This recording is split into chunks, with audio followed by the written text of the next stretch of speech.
Good evening students. আশা করি সবাই খুব ভালো আছো। তো তোমাদের বাংলা ব্যাকরণ থেকে সমাসের শ্রেণীবিভাগের অন্তর্গত তৎপুরুষ সমাস সম্পর্কিত সমস্ত আলোচনা পর্ব নিয়ে আজ আমি চলে এসেছি। চলো দেখে নেওয়া যাক। তো প্রথমে আমরা তৎপুরুষ সমাস কাকে বলে বা কি সেটা জেনে নেব। তো যে সমাসে পূর্বপদের বিভক্তি লোপ পায় এবং পরপদের অর্থ প্রাধান্য থাকে তাকে তৎপুরুষ সমাস বলে।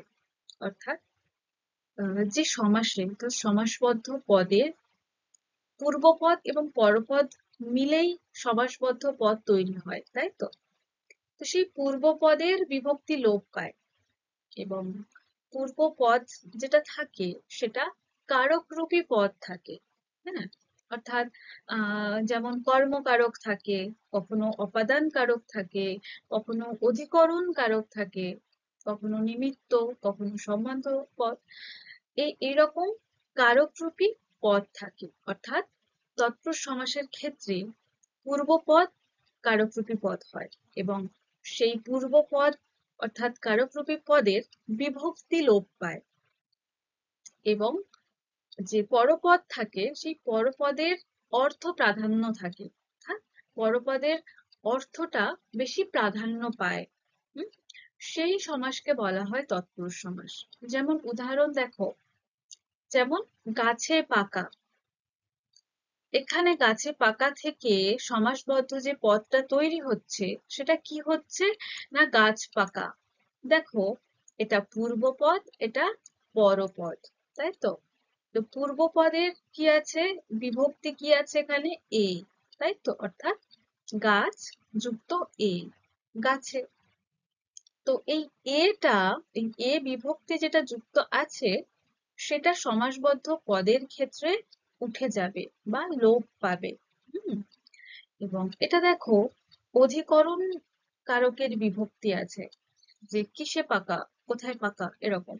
অর্থাৎ এই এই বিভক্তিটা লোপ পাবে, তাহলে এটা তৎপুরুষ সমাস হলো। এবং পরপদের অর্থ প্রাধান্য থাকে, গাছে পাকা। পরপদ কোনটি? পাকা। সুতরাং যে যদি প্রশ্ন করা হয় যে পাকা, কিসে পাকা? গাছে পাকা। হ্যাঁ, তো এখানে কি হচ্ছে, যে সমাসবদ্ধ পদটা তৈরি হচ্ছে হলো গাছ পাকা। এখানে আর এটা থাকছে না, লোপ পাচ্ছে, লোপ পেয়ে হলো গাছ পাকা। তো পাকাটার ওপর বেশি অর্থের প্রাধান্য দেওয়া হচ্ছে। ঠিক আছে? তো এটাই হলো তৎপুরুষ সমাস। তো তৎপুরুষ সমাসের ক্ষেত্রে দুটো বিষয় লক্ষণীয় যেটা তোমাদের মনে রাখতে হবে। এক হলো পূর্বপদের বিভক্তি লোপ পাবে, অর্থাৎ পূর্বপদ যেটা থাকবে সেটা কারক রূপী পদ হবে এবং কারক রূপী পদ মানে তার সঙ্গে বিভক্তি যুক্ত থাকবে বেশিরভাগ। তো সেই বিভক্তি লোপ পাবে। আর দ্বিতীয় হলো পরপদের অর্থ প্রাধান্য পাবে। পরপদ যেটা থাকবে সেটার অর্থ প্রাধান্য পাবে বেশি। ঠিক আছে? আচ্ছা, তো এই তৎপুরুষ সমাস যেহেতু কারকরূপী পদ যুক্ত হয়েই সমাসটা তৈরি হয়, সেই হেতু কারক বিভক্তি অনুযায়ীও তৎপুরুষ সমাসের শ্রেণীবিভাগ হয়ে থাকে। এছাড়াও অকারকের বিভক্তি অনুযায়ীও তৎপুরুষ সমাসের শ্রেণীবিভাগ হয়ে থাকে।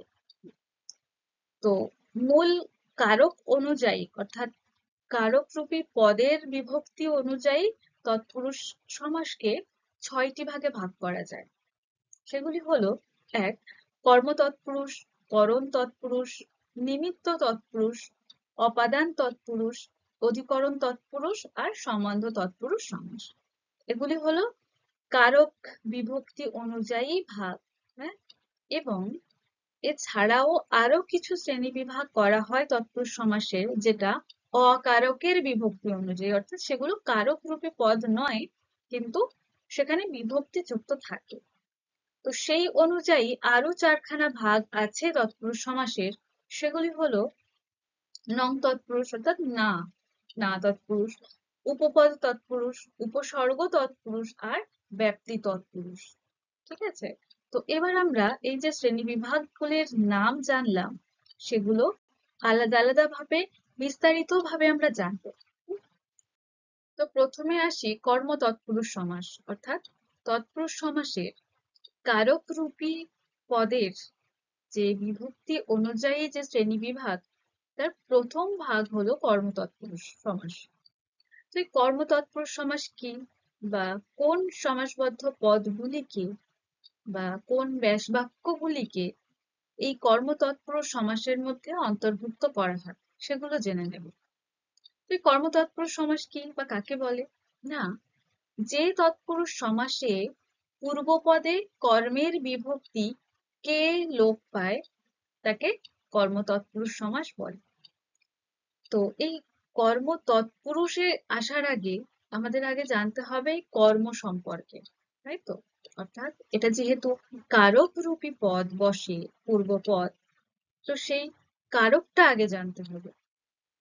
তো এই কর্ম, কর্ম মানে কি? কর্ম সাধারণ অর্থ কাজ, তাই তো? তো সেই রকম যে যাকে অবলম্বন করে কোনো কাজ করা বোঝায়, সেটাই হয় কর্মকাল। হুম? তো এখানে দেখো, এটা সমাসের ক্ষেত্রে ব্যবহার হচ্ছে এবং সেই কর্মকারকের বিভক্তি এখানে ব্যবহার হচ্ছে এবং সমাসবদ্ধ পদে সেখানে লোপ পাওয়া বিষয়। তো দেখো কি বলা হচ্ছে, যে তৎপুরুষ সমাসে পূর্বপদে কর্মের বিভক্তি কে লোপ পায়, অর্থাৎ যে কর্মকারক রূপী যে পদ, সেই পদের সঙ্গে যে কে বিভক্তি যুক্ত থাকে, সেটা সমাসবদ্ধ পদ তৈরি হওয়ার পর সেই কে বিভক্তিটা লোপ পায়, অর্থাৎ সেটা আর থাকে না। এবং দেখো, যেমন উদাহরণ দেখো, লোককে দেখানো। তো এখানে কি বিভক্তি যুক্ত হচ্ছে? মূল শব্দ কোনটি? না লোক, তাই তো? লোক হলো মূল শব্দ এবং এর সঙ্গে এই কে বিভক্তি যুক্ত হয়েছে, তাই তো? হয়ে হচ্ছে লোককে, লোককে দেখানো। এবং সেটা যখন সমাসবদ্ধ পদে তৈরি হচ্ছে, সেটা তখন এই কে বিভক্তিটা আর থাকছে না, সেটা লোপ পাচ্ছে, বলে লোক দেখানো। হুম?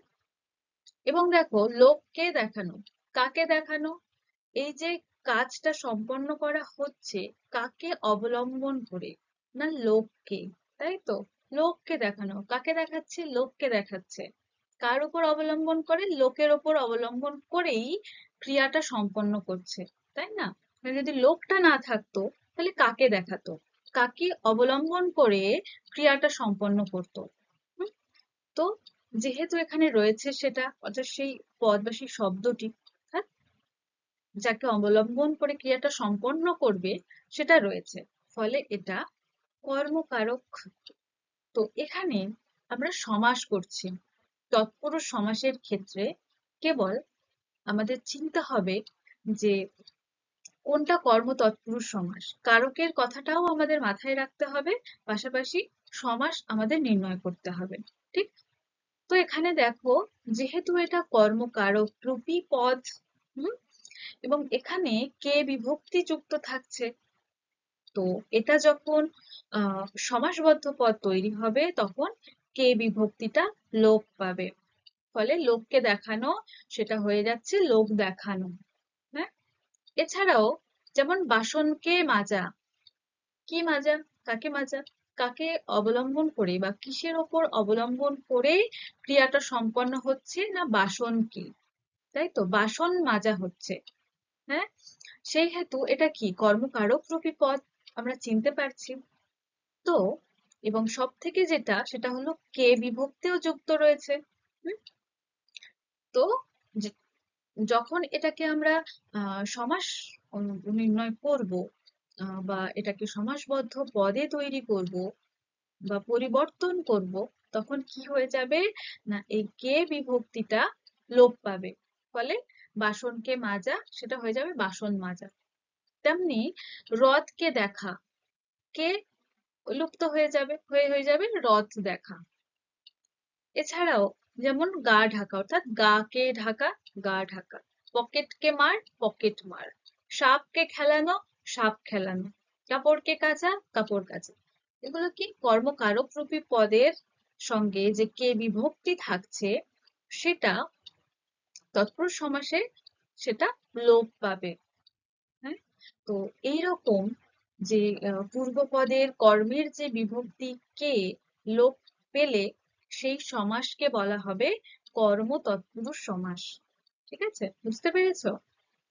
তো এই যে আহ কর্ম তৎপুরুষ সমাসের ক্ষেত্রে যে সমস্ত শব্দ বা যে সমস্ত পদ ব্যবহার হয়ে থাকে সে সমস্ত পদে এই আশ্রিত, প্রাপ্ত, আপন্ন, অতীত, আগত এই ধরনের শব্দ যোগেও এই কর্ম তৎপুরুষ সমাস হয়ে থাকে।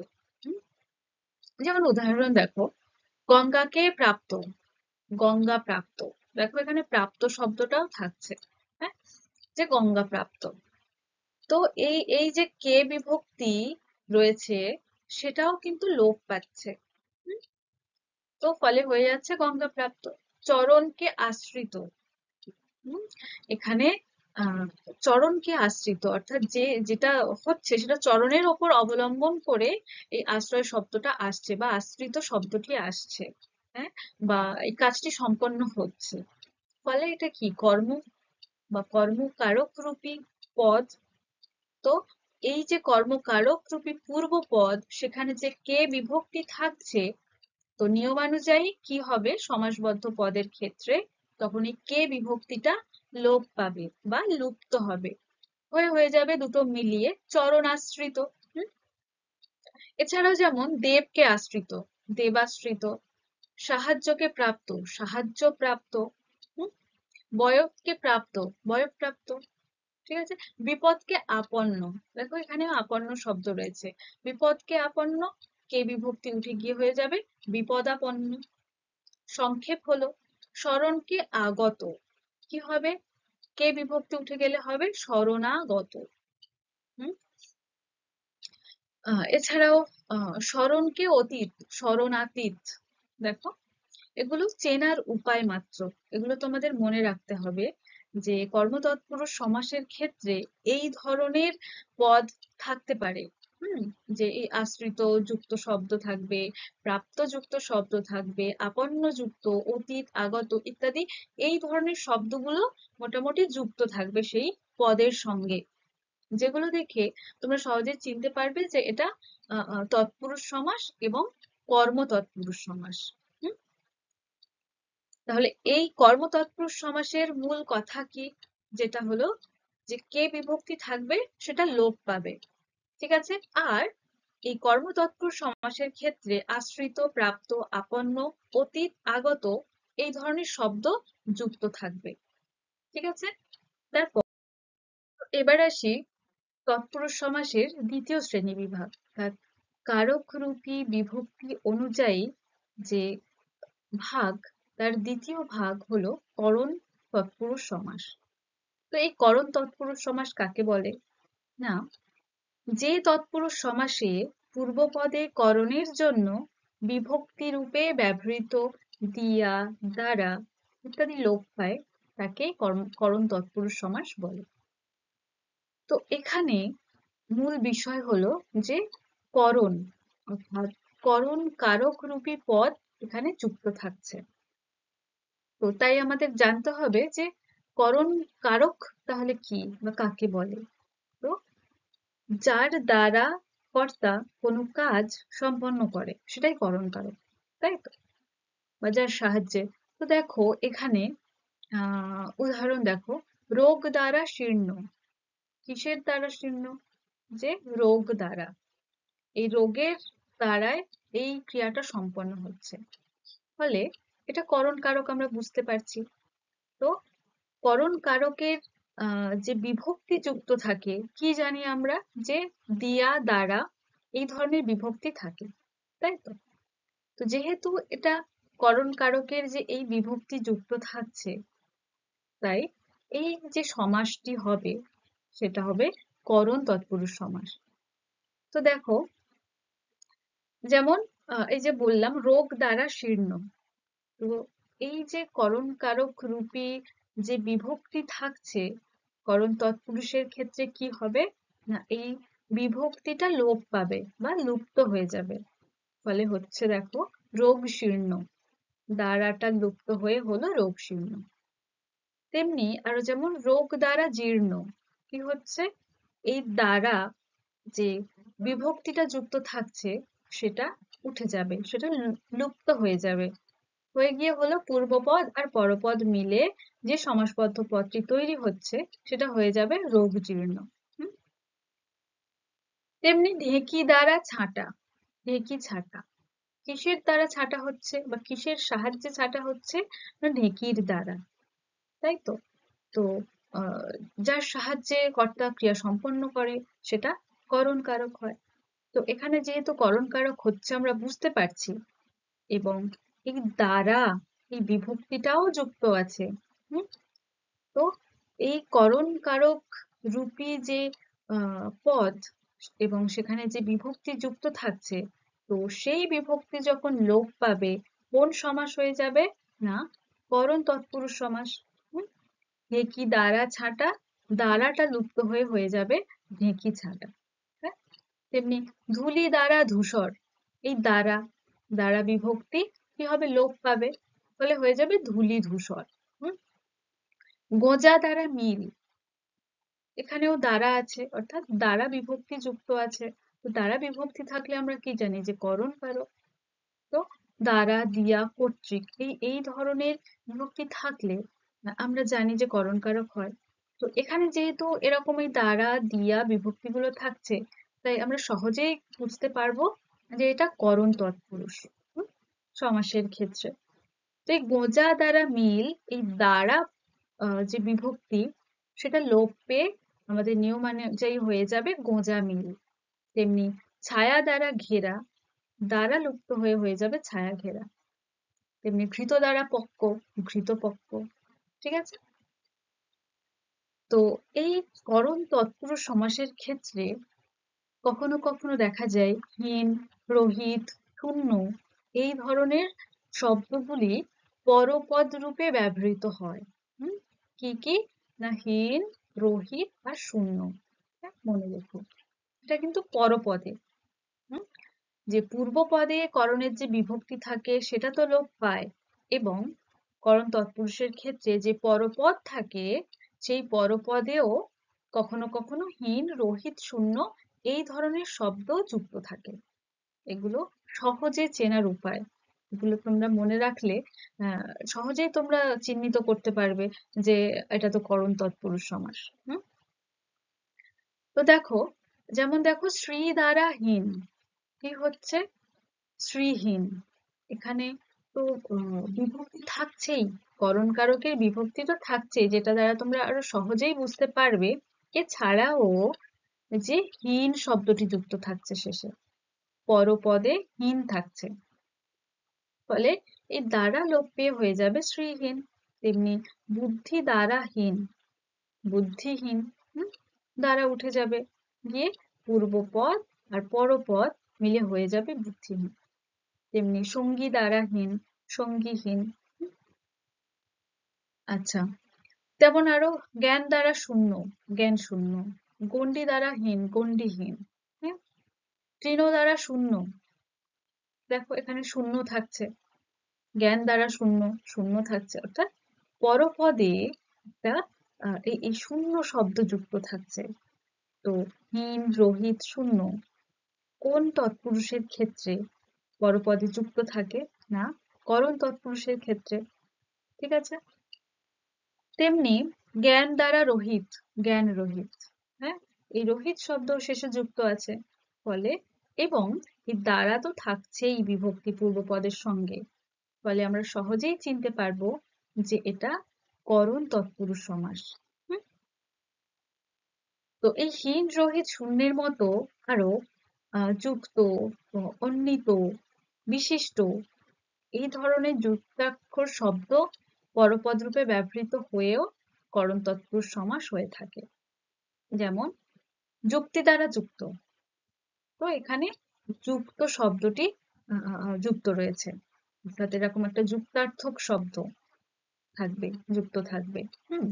এগুলো যেমন দেখো এমনি সাধারণ রয়েছে, এর কোনো যুক্তাক্ষর নেই, হীন, রহিত, শূন্য, কিন্তু এগুলো সবটাই যুক্তাক্ষর যুক্ত, অর্থাৎ যুক্তার্থক মূলক শব্দ, যে যুক্ত, কয় তয়, অন্বিত, হ্যাঁ মূর্ধন্য য় বয়, বিশিষ্ট মূর্ধন্য ষয় টয়, এগুলো যুক্তার্থক শব্দ যুক্ত থাকে। তো কি কি?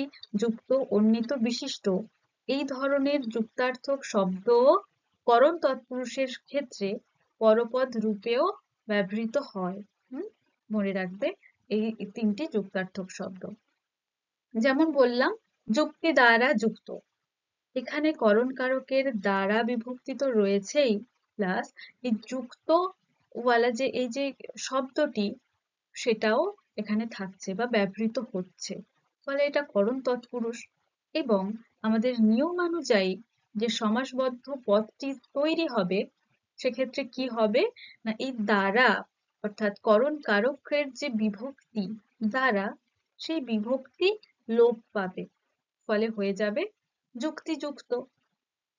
তেমনি চিন্তা দ্বারা উন্নীত, চিন্তান্বিত, হ্যাঁ, এখানে কি হচ্ছে, এই দেখো উন্নীত শব্দটি যুক্ত থাকছে, এবং পূর্বপদের সঙ্গে তো দ্বারা বিভক্তি থাকছেই, প্লাস এই উন্নীত নামক যে যুক্তার্থক শব্দ, সেটাও যুক্ত থাকছে। তো যুক্ত, উন্নীত, বিশিষ্ট, এই ধরনের যুক্তার্থক শব্দ কিসে ব্যবহৃত হয়, বা কোন কারকের ক্ষেত্রে ব্যবহৃত হয়, বা কোন সমাসের ক্ষেত্রে ব্যবহৃত হয়, না করণ তৎপুরুষের ক্ষেত্রে। ঠিক আছে? তো সেই অনুযায়ী কি হবে না, চিন্তান্বিত দ্বারা লুপ্ত হয়ে যাবে, বিস্ময় দ্বারা উন্নীত, বিস্ময়ান্বিত দ্বারা লুপ্ত হয়ে যাবে এবং উন্নীত থাকছে, ফলে এটা করণ তৎপুরুষ সমাস। জ্ঞান দ্বারা বিশিষ্ট, জ্ঞান বিশিষ্ট, এখানে দেখো বিশিষ্ট শব্দ ব্যবহৃত হয়েছে, বা পদ, অর্থাৎ পূর্বপদের যে দ্বারা বিভক্তি থাকছে সেটাও লোপ পাচ্ছে, এবং এখানে পরপদে বিশিষ্ট নামক একটা যুক্তার্থক শব্দও ব্যবহৃত হচ্ছে, ফলে আমরা সহজে চিনতে পারবো যে এটা করণ তৎপুরুষ সমাস। হ্যাঁ, তো এই করণ তৎপুরুষ সমাসের ক্ষেত্রে মূল বিষয়গুলো কি কি, যেগুলো আমাদের মনে রাখা প্রয়োজন, সেটা হলো যে যে পদ যুক্ত থাকে বা যে পদে সমাসটি হয়, সেটা করণ কারক রূপী পদ থাকে পূর্বপদ, অর্থাৎ করণ তৎপুরুষের পূর্বপদ থাকে করণ কারক রূপী পদ, এবং তার সঙ্গে করণের বিভক্তি যুক্ত থাকে কি কি, দ্বারা দিয়া, ঠিক আছে, কখনো কখনো কর্তৃকও থাকে। তো দ্বারা দিয়া এগুলো বেশিরভাগ ব্যবহৃত হয়ে থাকে। হুম, এ গেল এক। তাছাড়াও পরপদে অর্থাৎ করণ তৎপুরুষের ক্ষেত্রে যে সমস্যমান পরপদ, সেই পরপদে হীন, রহিত, শূন্য, এই ধরনের ঋণাত্মক শব্দ ব্যবহৃত হয়ে থাকে। ৩, সমস্যমান পরপদে যুক্ত, উন্নীত, বিশিষ্ট, এই ধরনের যুক্তার্থক শব্দ ব্যবহৃত হয়ে থাকে। ঠিক আছে? এই তিনটি বিষয় হলো করণ তৎপুরুষ সমাস চেনার মূল। ঠিক আছে? এগুলি মনে রেখো। আচ্ছা, তারপর এবার আসি ৩ নম্বর ভাগ, অর্থাৎ তৎপুরুষ সমাসের কারকরূপী বিভক্তি অনুযায়ী যে ভাগ, তার ৩ নম্বর ভাগ হলো নিমিত্ত তৎপুরুষ সমাস। তো তৎপুরুষ সমাসে আসার আগে এই নিমিত্ত, যেটা কারকের অন্তর্ভুক্ত, সেটা আগে আমরা জেনে নেব। তো নিমিত্ত কারক যেটা ক্রিয়ার সঙ্গে নিমিত্ত সম্বন্ধ বোঝায়, অর্থাৎ নিমিত্ত, জন্য, উদ্দেশ্য ইত্যাদি বোঝায়, তখন নিমিত্ত কারক হয় আমরা জানি। তো সেটা সমাসের ক্ষেত্রে কিভাবে কার্যকরী হচ্ছে, কিভাবে ব্যবহৃত হচ্ছে, সেটা দেখার বিষয়। তো যে তৎপুরুষ সমাসে পূর্বপদে বিভক্তি রূপে যে নিমিত্ত কারকের বা নিমিত্ত কারক রূপী যে পদ, সেই পদের বিভক্তি রূপে নিমিত্ত, জন্য, উদ্দেশ্য ইত্যাদি নিমিত্তার্থক অনুসর্গ লোপ পায়, তাকে নিমিত্ত তৎপুরুষ সমাস বলে। অর্থাৎ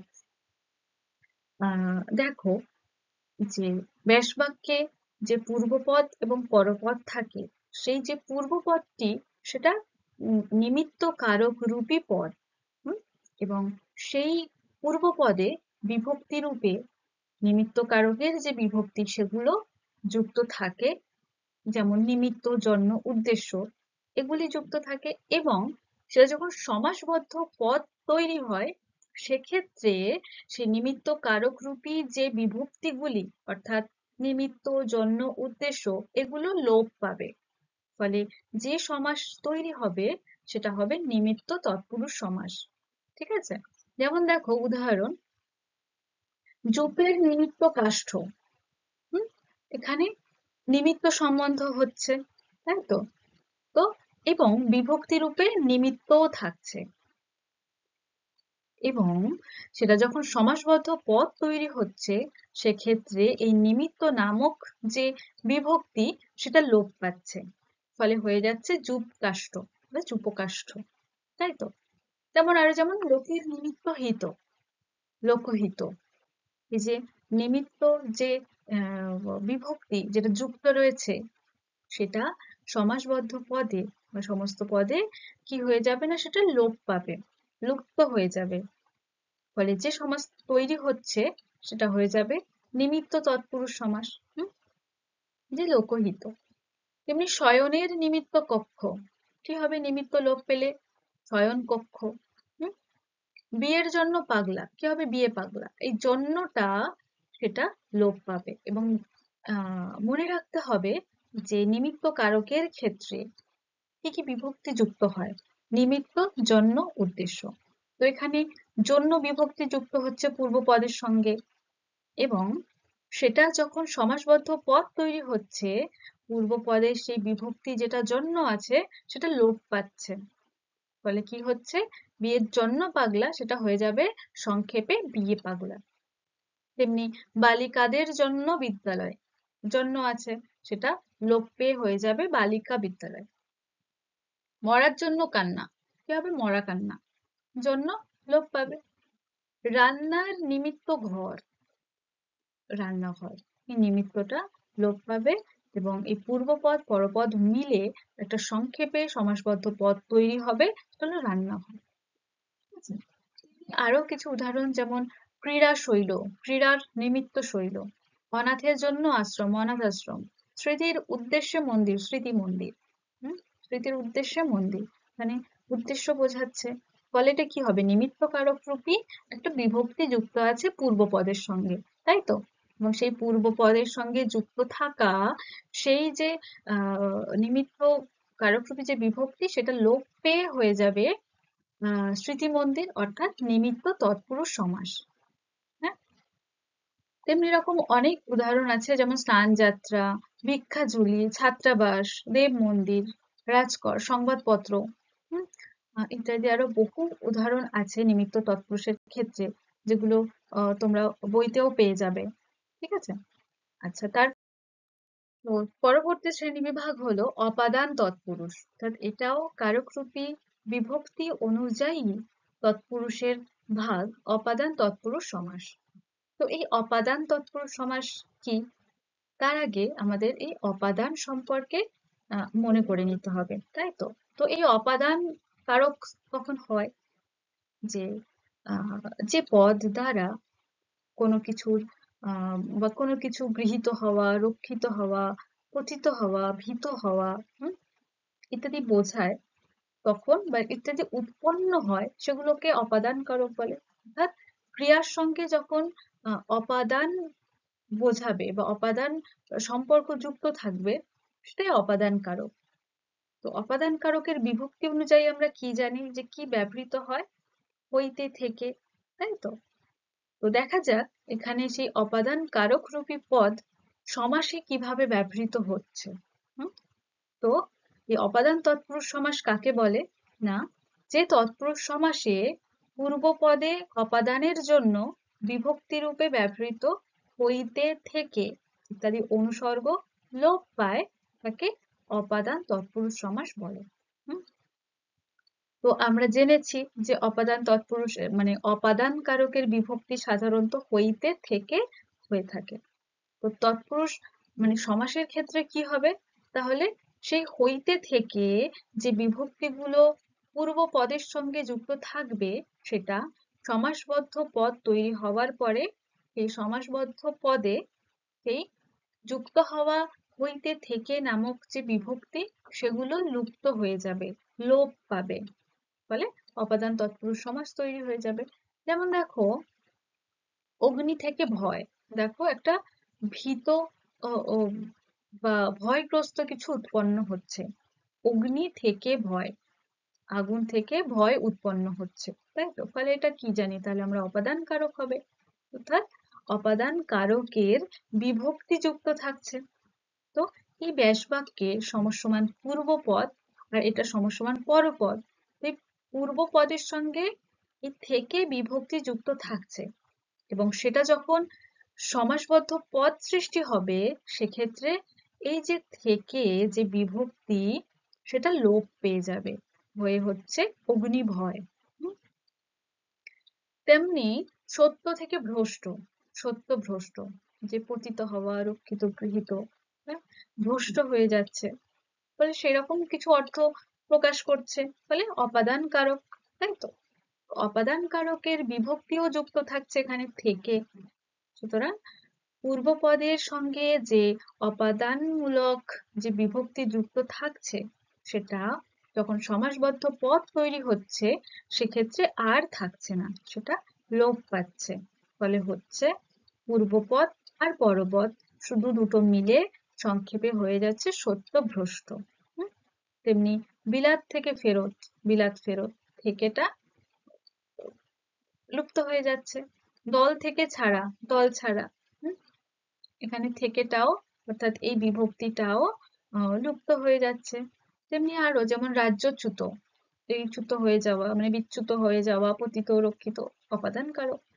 এবং এই এই শব্দটি বা এই সমাসবদ্ধ পদটি দেখে আমরা বুঝতেই পারছি যে এটা অপাদানমূলক একটা পদ যুক্ত আছে, অর্থাৎ চ্যুত শব্দটিও আছে এর মধ্যে, তাই তো? পরপদ চ্যুত, তো এটা অপাদানমূলক শব্দ। তো আমরা সহজেই এটাকে নির্ণয় করতে পারবো যে রাজ্য থেকে চ্যুত বা রাজ্য হইতে চ্যুত, কারণ থেকে হইতে এগুলো অপাদান কারকের বিভক্তি, তাহলে এখানে থেকে বা হইতে দুটোর মধ্যে যে কোনো একটি বিভক্তি যুক্ত হবে, অর্থাৎ রাজ্য হইতে চ্যুত, সেই হইতে বা থেকে সেটা লুপ্ত হয়ে হলো রাজ্যচ্যুত।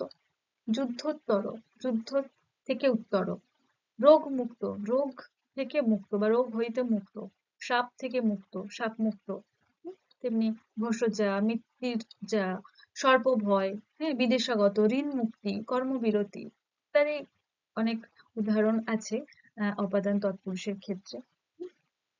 তো এই অপাদান তৎপুরুষ সমাসের ক্ষেত্রে মূল কি চেনার উপায়? না, সেটা অপাদানমূলক পদ যুক্ত থাকবে, আর অপাদানের যে বিভক্তি হইতে থেকে সেগুলো থাকবে, যেগুলো সমাসবদ্ধ পদ হওয়ার পরে সেই অপাদানের যে বিভক্তি সেগুলো লোপ পাবে, ফলে সেটা হয়ে যাবে অপাদান তৎপুরুষ। ঠিক আছে? তো তৎপুরুষ সমাসের কারকরূপী বিভক্তি পদের যে ভাগ অনুযায়ী পরবর্তী ভাগ হলো সম্বন্ধ তৎপুরুষ সমাস। তো এই সম্বন্ধ পদ যেটা সমাসে ব্যবহৃত হয়েছে, যে এই সম্বন্ধ যেটা কারকের অন্তর্ভুক্ত সম্বন্ধ পদ, যেটা অন্য কোনো পদের সঙ্গে সম্পর্কযুক্ত নয়, সেই পদকে সম্বন্ধ পদ বলা হয়। তো এখানে কিভাবে ব্যবহৃত হচ্ছে সমাসের ক্ষেত্রে সেটা আমরা দেখব। এই সম্বন্ধ তৎপুরুষ সমাস কি কাকে বলে? না, যে তৎপুরুষ সমাসে পূর্বপদের সম্বন্ধ বিভক্তি র, এর ইত্যাদি লোপ পায়, সেটাই সম্বন্ধ তৎপুরুষ সমাস হয়। অর্থাৎ সম্বন্ধ পদের যে বিভক্তি সাধারণত কি থাকে না, র, এর, এই বিভক্তিগুলো যুক্ত থাকে সম্বন্ধ পদের ক্ষেত্রে, কারকের ক্ষেত্রে। তো সেটা যখন সমাসে ব্যবহৃত হবে সেই সম্বন্ধ পদের যে বিভক্তি সেগুলো লোপ পাবে। তো পূর্বপদে যুক্ত থাকা সেই সম্বন্ধ বিভক্তি র, এর, এগুলো যখন লোপ পাবে এবং এগুলো যখন লোপ পেয়ে যে সমাস তৈরি হবে বা যে সমাসবদ্ধ পদ তৈরি হবে সেটাকে সম্বন্ধ তৎপুরুষ সমাস বলা হবে। যেমন দেখো, কণ্টকের মুকুট, কি হচ্ছে এখানে? এর, এর মূল শব্দ কি কণ্টকের মধ্যে? কণ্টক, কণ্টক যুক্ত এর, কণ্টকের। তো শেষে কি বিভক্তি যুক্ত থাকছে? এর, তাই তো?